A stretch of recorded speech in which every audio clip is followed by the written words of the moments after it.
जळगावातील चोपड्यात honour किलिंगची घटना घडली आहे। प्रेमविवाह केल्याच्या रागातून वडिलांनी मुलगी आणि जावयावर गोळीबार केला। यात मुलीचा मृत्यू झाला असून जावई गंभीर जखमी आहे।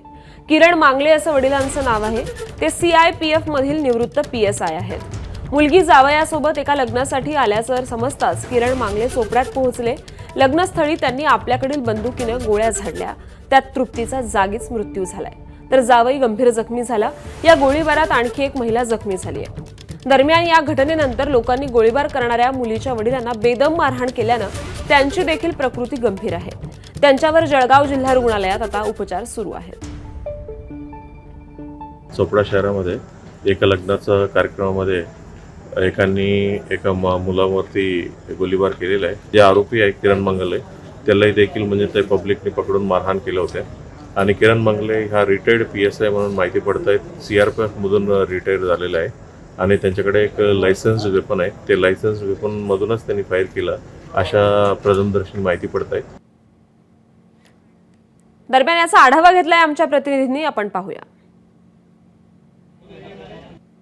जळगाव जिल्ह्यातल्या चोपडा तालुक्यामध्ये शहरामध्ये आंबेडकर नगर परिसरामध्ये एका तरुणीची गोळ्या घालून तिच्याच वडिलांनी हत्या केल्याचा प्रकार समोर आलेला आहे। आंबेडकर नगर परिसरामध्ये आपण आहोत। या ठिकाणी बघू शकतोय की वाडे परिवाराच्याकडे हा विवाह समारंभ होता आणि या समारंभासाठी तृप्ती वाघ आणि अविनाश वाघ हे प्रेमविवाह केलेलं दाम्पत्य या विवाहासाठी आलेलं होतं। किरण मांगले हे या ठिकाणी आले आणि त्यांनी त्यांच्या जवळच्या बंदुकीतनं थेट गोळीबार केला आणि त्यामध्ये तृप्ती ही जागीच ठार झाल्याचं पाहायला मिळालेलं आहे। तर त्यांचे जावई जे आहेत अविनाश वाघ हे गंभीररित्या जखमी झालेले आहेत। संतप्त जमावाने किरण मांगले यांच्यावरती देखील हल्ला चढवला, त्यांना देखील गंभीररित्या जखमी केलेलं आहे। ते देखील जिल्हा रुग्णालयात उपचार घेत आहेत। या संपूर्ण घटनेमध्ये पोलिसांनी देखील आता या ठिकाणी पोलीस तपास सुरू केलेला आहे की एकच कारण आहे किंवा अजून कोणत्या कारणाने हे हत्याकांड घडलेलं आहे याचा पोलीस तपास करत आहे।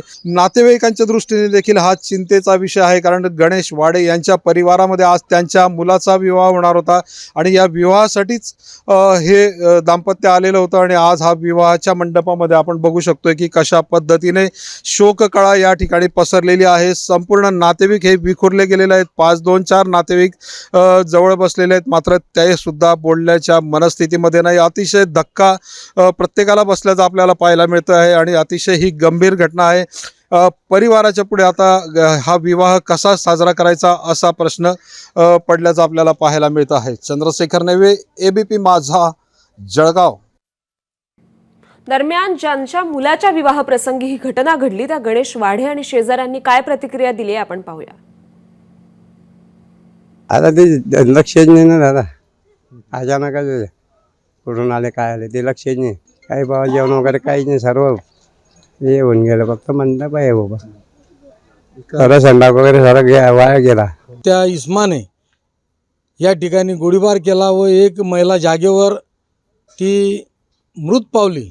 आज एवढा लग्नामध्ये एका धामधुमीच्या आमच्या शुभमंगल परिणय सोहळ्यात असा हा व्यत्यय आलेला आहे, तरी ज्यांनी या ठिकाणी कारवाई केली असेल अशा कठोर कृत्य करणाऱ्यांना आपण शासनाने त्यांना कारवाई करावी। ABP माझा, उघडा डोळे बघा नीट।